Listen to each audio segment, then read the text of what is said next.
तो भैया ये है गुलाबबाड़ी का मेन गेट। बाहर में आपको छोटी मोटी दुकानें मिल जाएंगी और ये जगह है गाड़ी खड़ी करने के लिए। और आपको इस साइड जो रास्ता जाता है ये रेडगंज चौराहा चौक साइड निकल जाएगा। तो चलते हैं, एंट्री लेते हैं। अब लेते ही हमको दो साइन बोर्ड मिलता है। एक में लिखा है उद्यान एवं खाद्य प्रसंस्करण विभाग राजकीय उद्यान गुलाबबाड़ी अयोध्या। और थोड़ा सा आगे आएंगे तो आपको एक बोर्ड और मिलेगा जिसमें नवाब सुजाउद्दौला का मकबरा गुलाबबाड़ी लिखा हुआ मिला है। तो भैया ये परिसर यहाँ से शुरू होता हुआ है, ये पूरा है और कुछ पार्ट्स इधर से हैं। बीच में आपको एक पिलर दिखने को मिल जाएगा, चिन्ह है जिस पे कुछ अंकित है। और मेन जो गेट है वो वहाँ से है। ये पूरा वहाँ से स्टार्ट है, ये पूरा इतने क्षेत्रफल में पूरा है। ये बाहर का सिर्फ है। मेन अभी गुलाबबाड़ी का एंट्रेंस उस मेन गेट से है जो अभी आपको दिखाते हैं। ये जब आप मेन गेट के पास पहुंच जाएंगे, आप अपने बाएं साइड में देखेंगे वाटर कूलर लगा हुआ है, पानी पीने की सुविधा है। और आप इधर दाहिने हाथ पे जब जाएंगे तो प्रसाधन वगैरह भी है, जिसमें पूरा इंस्ट्रक्शन बाकायदा लिखा हुआ है कि पेयजल है, महिला प्रसाधन है, पार्किंग निषेध है, दिव्यांग कुर्सी है और एक डस्टबिन वगैरह है। उसके बाद थोड़ा सा आप जब आएंगे तो आपको दो साइन बोर्ड मिलेगा जिसमें गुलाबबाड़ी के बारे में पूरा लिखा है कि किस ईंट से बना है, कौन सा चूना का यूज़ किया गया है, कैसे प्लस्तर हुआ है पूरा। और इसमें कुछ चीज़ें लिखा गया है कि इस केंद्रीय कक्ष में नवाब तथा उनकी मां की कब्रें अवस्थित हैं।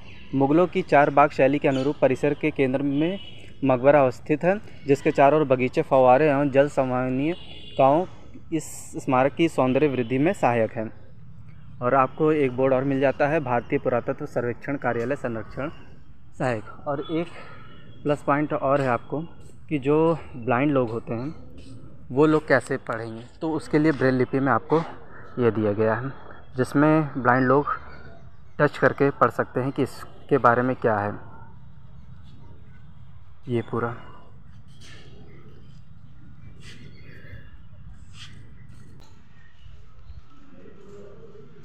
दो चबूतरे हैं।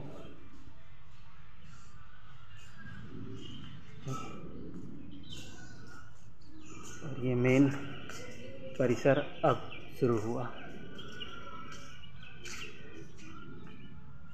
भैया ये जब आप एंट्री लेंगे तो आपको तीन रास्ता मिलेगा, एक आपको दाहिने जाएगा, एक आपको बाएं साइड जाता है और एक सीधा आता है। आप देखेंगे जब बीच रास्ते से आप जब जाएंगे तो आपको दोनों तरफ, बाएं साइड और दाहिने तरफ भी, दोनों तरफ आपको कुछ एक पानी का जल भराव मिलेगा जिसमें फव्वारे वगैरह लगे पहले थे, लेकिन अब फ़िलहाल बंद है। तो भैया ये जो मकबरा है, कहा जाता है कि इसे फैज़ाबाद के तीसरे नवाब सुजाउद्दौला जी ने 18वीं शताब्दी में बनवाया था इसको। यहाँ के स्थानीय लोगों से ये सुनने में आया है कि नवाब सुजाउद्दौला जी को फूलों से और गुलाबों से बहुत ज़्यादा लगाव था, इसलिए इस परिसर का नाम गुलाबबाड़ी रखा गया है। तो भैया ये अंदर नवाब साहब का मकबरा, जो कब्र कह सकते हैं, यहाँ पे है। फ़िलहाल तो अभी ताला वगैरह लगा है। इसके अंदर आप देख सकते हैं, जहाँ थोड़ा सा चमक रहा है वहाँ पे मेन है। फ़िलहाल थोड़ा सा कैमरा क्वालिटी ख़राब है, बट आप फिर भी देख लीजिए जितना मैं आपको दिखा सकता हूँ। तो भैया ये देखिए, पिलरों में और अलग अलग जगह पे कलाकृतियाँ की गई हैं, जैसे आप देख सकते हैं। कहा जाता है कि 18वीं शताब्दी में जब ये निर्माण हुआ था तो उस समय हिंदू और इस्लामी शैलियों के एकीकरण को ये दर्शाता है, कला को जो पूरा दिखाया गया है। इस पे आप देख सकते हैं बखूबी उकेरा गया है, देख लीजिए। तो एक दाहिने साइड से ये रास्ता जाता है और एक बाएं साइड से ये। तो हम आपको बाएं साइड से चल के दिखाते हैं। इधर से आते हैं, फिर आपको ये देखने को मिलेगा। सेम ऐसे हर चारों कोने पे ऐसे ऐसे बना हुआ है एंट्री का। इधर से है और उधर से भी है, और जितने भी पिलर हैं सब एक समान हैं और समान दूरी पे और एक तार पे हैं। तो भैया मैं फ़िलहाल मकबरा के पीछे वाले हिस्से पे खड़ा हूँ, जहाँ पे आप देख सकते हैं कि कई सारे हौज बने हुए हैं, जिसे हमाम भी बोल सकते हैं। और इस हमाम में ये होता था कि पहले मछली पालन होता था, छोटी छोटी मछलियाँ पाली जाती थी और फव्वारे वगैरह लगे थे। फ़िलहाल तो अभी वो सब फव्वारे बंद हो रखे हैं।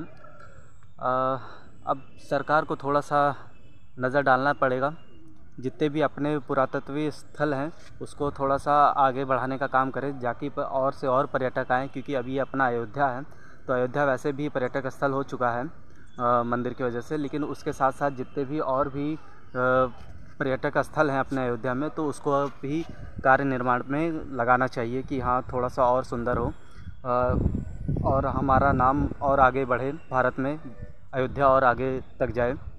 तो अभी आपको दिखाते हैं कि यहाँ पे छोटे छोटे मछलियाँ हैं, तो चलते हैं दिखाते हैं आपको। तो भैया इसमें देखिए छोटी छोटी मछलियाँ हैं।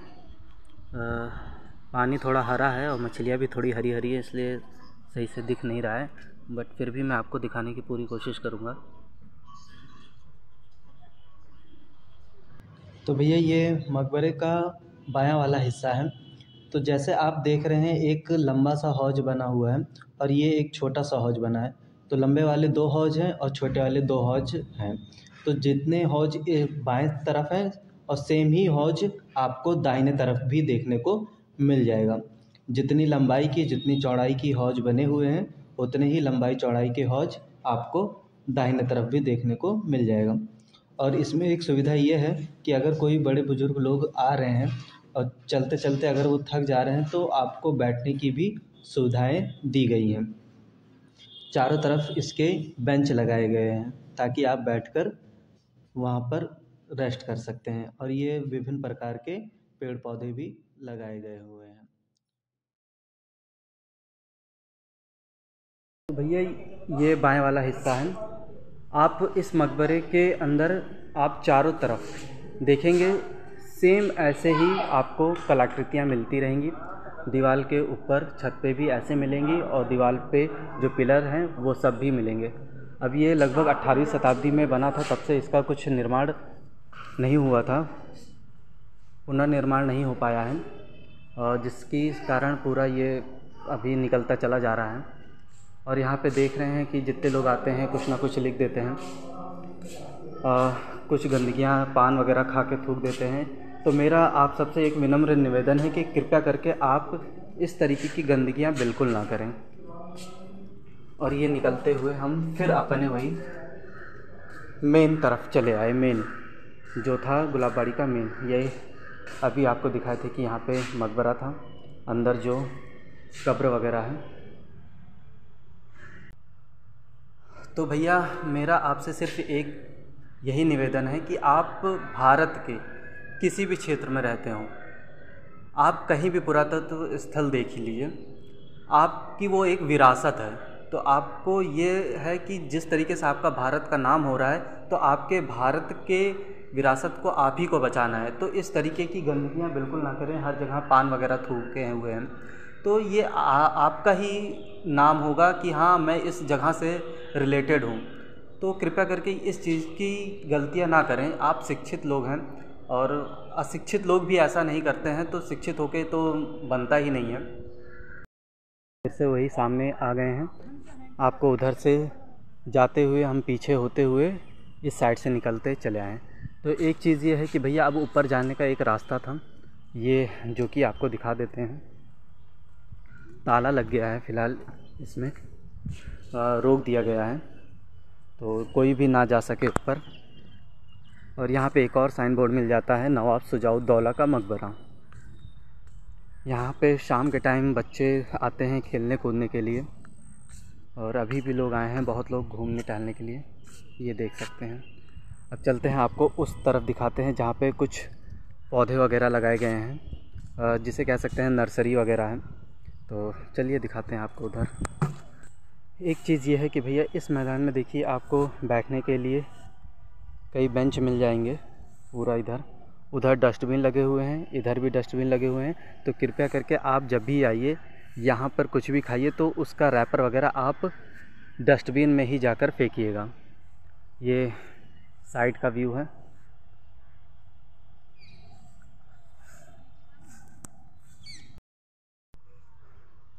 ये लगाए गए हैं नर्सरी।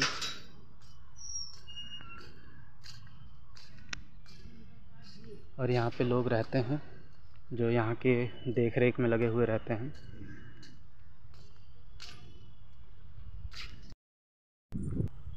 पूरा अलग अलग पौधे लगाए गए हैं।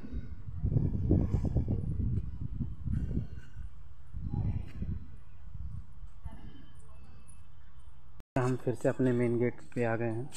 हम उधर से गए थे और आपको पूरा हिस्सा दिखाते हुए फिर इधर से होते हुए पूरा जो नर्सरी वगैरह होता था उधर से दिखाते हुए हम फिर इसी रास्ते पे चले आए हैं।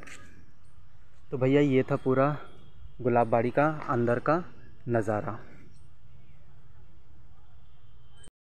ये था पूरा गुलाबबाड़ी का नज़ारा अंदर का जो मैंने आपको दिखा दिया है। तो शुजाउद्दौला जी ने इस गुलाबबाड़ी के अलावा लखनऊ में बड़ा इमामबाड़ा, रूमी दरवाज़ा जैसे अन्य भवनों का भी निर्माण कराया था। और ये परिसर आपको सुबह 4 बजे से शाम को 7 बजे तक खुला मिलेगा और इसमें कोई भी टिकट नहीं लगती है। तो भैया अगर आपको वीडियो अच्छा लगा हो तो लाइक, शेयर, सब्सक्राइब करना मत भूलिएगा।